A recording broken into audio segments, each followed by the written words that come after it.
Hey, good Saturday afternoon, everybody. Brian Bledsoe with you here, host of the Desert Farmer Podcast. So good to be with you once again. I hope you are doing well. We actually had a storm system deliver some rain to parts of the west and southern high plains over the past 24 hours or so. And that's what I want to focus on first of all this afternoon is what has actually gone on for the past 24 hours. This is pulled information from the CocoRoss website. I know a lot of you do participate in it. It's such an excellent way to paint who's seen what over a period of time. If you're interested in checking out the site, please do so. Just simply Google that Coco Ross. You'll see all about it and go to the website and check it out. It's been fantastic. And with this storm system, one of the areas that I had a big old question mark on yesterday was what was going to happen across parts of East and Southeast Colorado and in Northwest Kansas. Well, I'm happy to say that many of you overperformed as far as moisture was concerned out of this deal. Folks in Goodland picked up about an inch of rain out of this. Colby picked up around 8/10 of an inch. Back here toward Burlington, you got about 4/10 of an inch. Down here toward Arapahoe, Cheyenne Wells, Eads, back toward La Junta, Rocky Ford, anywhere from a half an inch up to 3/4 of an inch. Even down here around, Sheridan Springs, we did okay with about a half inch to around 6/10 of an inch. And then areas farther east did okay too, around Dodge City, also down here, certainly around Hutchinson, Wichita, up around Topeka, and then across southeast Kansas and into southwest Missouri did okay too. But the southwest part of Kansas really wasn't supposed to get much out of this deal.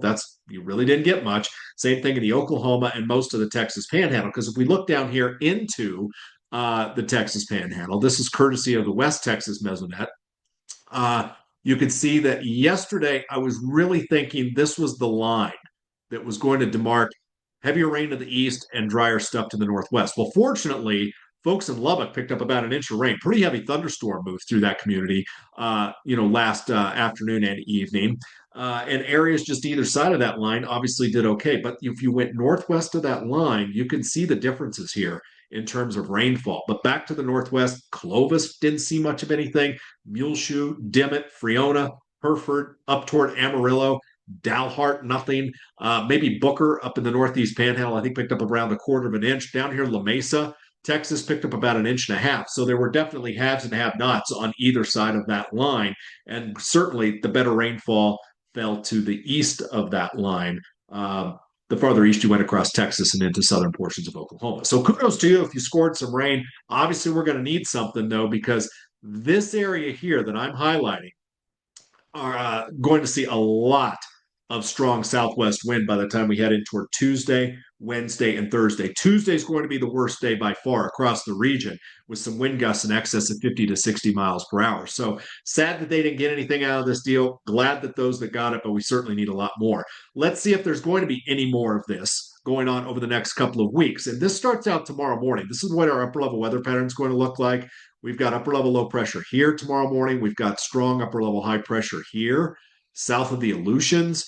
Here's our storm system that just cruised through. It'll be over the lower Mississippi Valley. And we've got a ridge axis here behind that storm system, providing warmth and dryness here ahead of that next wave. But if we put this into motion, a couple of things that I want you to notice is what happens with this relationship between this high and this low. I want you to watch those two pretty closely because what happens with that low is it really never cycles through with all of its energy. It will likely send bits and pieces out of the middle part of the country, but there's nothing big and consolidated about the energy that makes its way eastward out of that main trough. It just kind of sits there, spins, and kind of retrogrades back to the west a little bit. And that's kind of what this high does. It actually retrogrades back here over the Bering Sea and the Aleutians. And another piece of that high kind of breaks free down here off the coast of California and eventually will kind of influence that area from Southern California across the Southern Plains by the end of February. So as far as a wet signal is concerned in the middle part of the country, this is not that. We would much rather see something come out, at least in more organized pieces, a little bit farther south than what this pattern is likely going to end up being. So when we break this down, in the precipitation anomalies first, we're going to break this down into 7-day increments. So this will be from the 15th through the 22nd. Obviously, there's your main precipitation anomalies on the negative side, but I still don't think we're going to see really anything through this corridor either. All right. You are definitely wetter here and through this sector here. All right. good news out west because they definitely need it because really about the past month and a half has been a big nothing burger out here in parts of the Intermountain West. Colorado mountains are awful, and you're going to see a little bit of an uptick here, which is certainly some good news. If we look at the 7 day period beyond that, this goes from the 22nd through March 1st. You can see that those dry anomalies do shrink, all right, but we're still seeing them kind of sporadically here in that sector. We are wetter in this area here and wetter here through here. And obviously in the Eastern Corn Belt, we need some water. And I think you're going to start to get that a little bit. And I'll show you why that's important coming up here in just a little bit. The temperature profile here, the anomalies from the 15th through the 22nd, still a blowtorch here in the middle part of the country. All right. But there are some cool anomalies starting to show up here in Western Canada. But watch what happens with this anomaly here as we go to the 7 day period beyond that. It doesn't move a whole lot. The core of them stay back here to the west. We start to see a little bit come down here into Montana and into parts of the northern plains, but we really only thing we do is just kind of chop back those really high end temperature anomalies that we've been witnessing, and they kind of refocus themselves down here over southwest Kansas, southeast Colorado, eastern New Mexico, western Oklahoma, and a good part of Texas. Even then, those anomalies just aren't as high end as what they've been. So is the pattern going to be a little bit cooler in that 7 day period? Perhaps, but especially the farther west and northwest you go, that's where the more wintry, if you will, pattern is going to be taking place. Certainly for not areas farther east and southeast. All right, put a bow on that 2 week deal. Let's see what's going on with our La Nina to El Nino transition here. This is a sea surface temperature anomaly animation from the 15th of January to current. All right, and a couple of things that you really want to watch here. Watch the cold pool, where it starts here, and what it ends up being. I also want you to watch this sector here and also up here in the Gulf of Alaska with what's going on. And what you're seeing here is warming on all of the fronts right there. And we are keeping temperatures, sea surface temperatures, warmer than average here, off the west coast of North America, off the Baja. Certainly a lot of warming out here, all right? The Indian Ocean continues to warm up, all right? So there's more warming taking place here on a large scale than cooling. And this is where we are today, all right? Basically just circle those areas. The thing that really sticks out to me is the warmth that exists in this area from the Gulf of Alaska down the west coast of North America, off the Baja, out here toward Hawaii. We also have substantial warmth setting up here, right off the west coast of South America. We've got a ton of warm water out here. Same here. And the thing that's been going on here with La Nina, and I've talked about this at length, whenever we have, and I'm going to erase those, whenever we have easterly trade winds like this, what that does is that allows upwelling to occur and cooler water from beneath the surface to upwell to the surface. And that's what basically helps to facilitate not only La Nina maintenance, but development. All right. Once we get a big westerly wind burst, it's going to take all of this warmer than average water, or at least a good chunk of it, and send it east.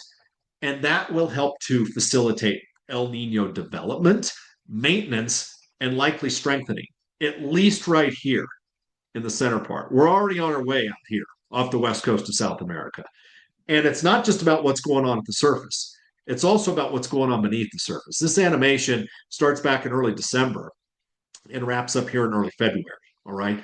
But initially, did you see all that cooler than average water that was in that sector? As we got deeper into this animation, the warmer than average water, all right, that is over here, okay, I'm labeling this to say Indonesia, and this is South America off the west coast. All that does is undercut the cold pool. So even if we were to get easterly trade winds to reappear, there's no cold water beneath the surface. You would actually be upwelling warmer than average water because that's where that pool is right now. And this is the easiest visualization in my mind to show you the handoff from what was a La Nina episode to neutrality, which is probably going to be pretty brief, to El Nino development and maintenance, because that warm pool, that warmth goes all the way down to at least 200 meters, and in some cases over here in Indonesia, all the way down to 300 meters deep. Real impressive. And the core of that warm pool that's right there is right there situated between about 100 and 200 meters deep. It is pretty substantial. All right. The latest Copernicus 3 modeling system came out. These are the foreign models with the exception of ENSO, which is the United States. The main ones that I focus on, the ECMWF out of Europe, the Euro, if you will, or the Bureau of Meteorology out of Australia. And all of these lines are different members of the model looking at the same thing. This is the forecast for the sea surface temperature anomaly plume out there in the central equatorial Pacific. High end, super El Nino. Low end, member, down here still hanging south of zero, which would be technically borderline La Nina. We're not going to be down here. Even if we were to just take the mean of all of those members, it still puts us there at least a degree Celsius above average by July, and maybe even a little bit higher than that. All right. Probably in that ballpark, just the mean. But I'm not focused on necessarily out here around July. I'm really interested in what happens here in May. So if we put May on here, there it is. Okay. You see where the mean of those sea surface temperature anomalies are going. They're almost, well, they're certainly above, you know, positive zero point 0.5. A lot of them are up here around maybe 0.75 degrees Celsius above average and impinging on the one. So it's the transition that's going to take place from right now to May that in many cases I think is going to fuel what ends up happening, during the heart of the spring and at least into early summer, because it is that transition that takes place with those sea surface temperature anomalies in conjunction with the seasonal change that invigorates the subtropical jet stream. And when we have an active subtropical or southern branch of the jet stream, a lot of times there in the western and southern and central plains, we don't have to worry too much about moisture. The atmosphere turns on like a switch. We've seen this happen in previous years. I will show that to you in just a second, but that's what I'm really focused on. And once we get El Nino going, you can see here that there are a lot of members that take it up here into strong territory by the time we head into summer. So I think it's important to look at these past analog years when we did this transition, all right, from La Nina to El Nino. I know I've done that with you before, but the Climate Prediction Center here recently changed what they consider criteria for a 3-month La Nina or El Nino mean. It's called the Relative Oceanic Nino Index. All right. The old version, okay, which, is, I guess, being considered outdated. All right. They felt the need to replace that because the Relative Oceanic Nino Index basically takes what those sea surface temperature anomalies are right now and then subtracts the difference there from the surrounding tropical sea surface temperature anomalies. So basically, if the ocean is warm and the ENSO region is warm, all right, if the ENSO region is warmer than the surrounding ocean, well, then that's your Nino 3.4 index, and vice versa as far as being cool. All right. So what the thing that I noticed the most in terms of the relative oceanic Nino index is that it made the cooler values cooler, relatively speaking. All right. And you'll see some of that show up. But what we're doing for this exercise here is just simply looking at these years where we went from technically La Nina or borderline La Nina transitioning to El Nino. And you'll see some of those show up here. In the 50s, 1951, and right here in 1957. Now, the big thing with 51 is that we were right there at negative 0.5, right there at La Nina criteria. And we went to El Nino criteria by March, April, May, and continued that throughout the remainder of the year. 1957, we were almost right there around neutral. The previous Oceanic Nino index, actually had us borderline La Nina. So we warmed that up just a little bit right there. And you can see what we did. We went to El Nino by February, March, and April with this index and actually finished with strong El Nino criteria by the end of the year. So we've got 51 and 57 that we're looking at. What about the 60s? Well, 1963 is in there, right there, weak La Nina, if you will. And we went to El Nino by June, July, August. 1965, you could technically put it in there too. Weekly cool to El Nino by April, May, June. I think that's valid to put it in there. 1968, kind of the same story. All right. We were El Nino by May, June, July there. What about the 70s? 1972. Yep. Weekly cool. El Nino by March, April, May, and we continued even strong El Nino by later that year. What about other years in here? Oh, what about 1976? Look at that. We were La Nina, El Nino by June, July, August. So a little later. It took a little later for us to achieve that. Okay. But I think we have to put 76 in there. What about the 80s? Nope, I don't think 82 is in there. We weren't La Nina, all right? And the 80s were a little different breed. But if we look beyond that, what about 1986? Weekly cool, El Nino by July, August, September. Again, a later arrival. But once it got there, it definitely stayed. Okay. Excuse me. 90s, let's look at that. The 90s were basically weekly warm the whole time and had some strong El Nino events in there. But the one that sticks out here is 1997, where we were weekly cool, made it to technically El Nino criteria by March, April, May, and then super El Nino thereafter, later that year. What about recent years? Let's go in the 2000s. Could O2 be in there? I don't think so. I don't think O2 is going to be in there. All right. So we're leaving O2 out for right now. 2006, we were there, but look, we didn't achieve El Nino status until August, September, October. We are definitely going to achieve that before then, in my opinion now. 09, again, La Nina probably held on too long. All right. But we're just simply looking at the transition, all right, that we did there. So we're putting 09 in there, at least for the time being. What about in the two teens, 20 teens? 2014, never made it to El Nino by this metric. Okay, weekly warm by late there in the year, but for most of 2014, we were just stuck in neutral.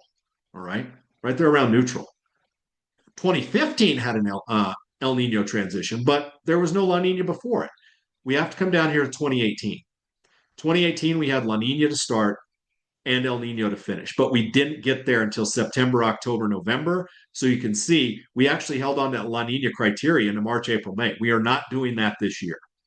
But I'm focused on the transition. And I will pair some of these analogs. I will throw some of those out as we get later on when we see what's going on. But for this exercise, this is just what we're doing. And then here recently, the last one was 2023. All right. And if you look at where we are right now, the November, December, January RONI was at a -1. All right. For December, January, February, we're probably still going to be in the same ballpark.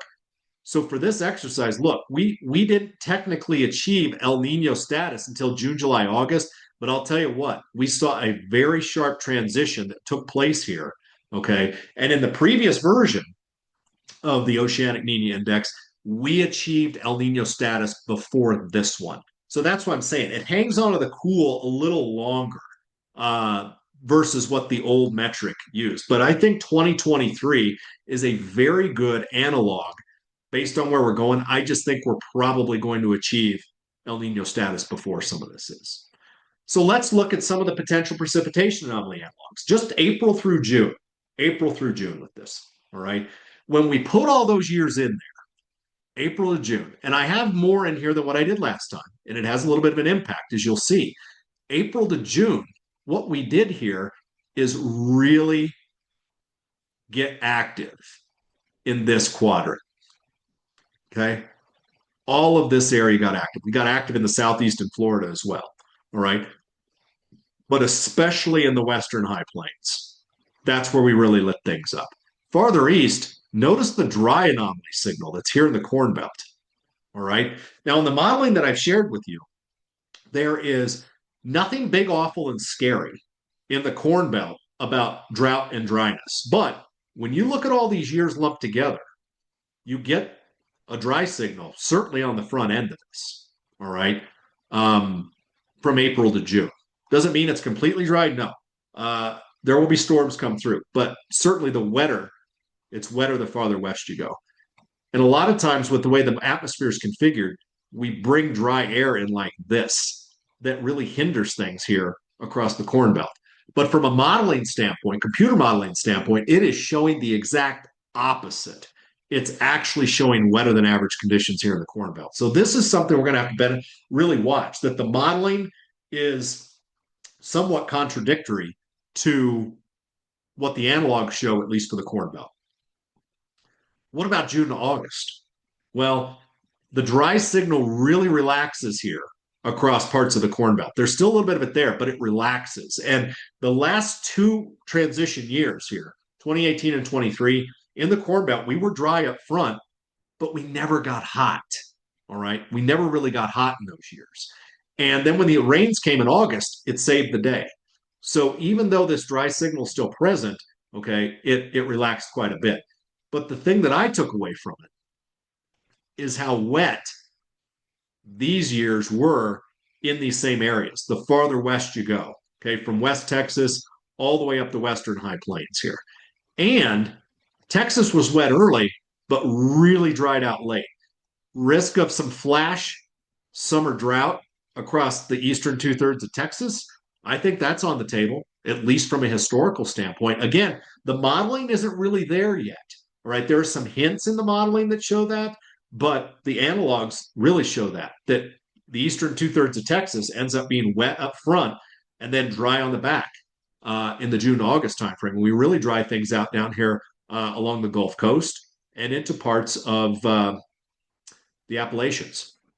But it kind of owes to what I was saying, that the farther west you go, you really don't have much to worry about in terms of a big, awful, nasty dry signal with these analogs in here. And are all of these analogs going to be good?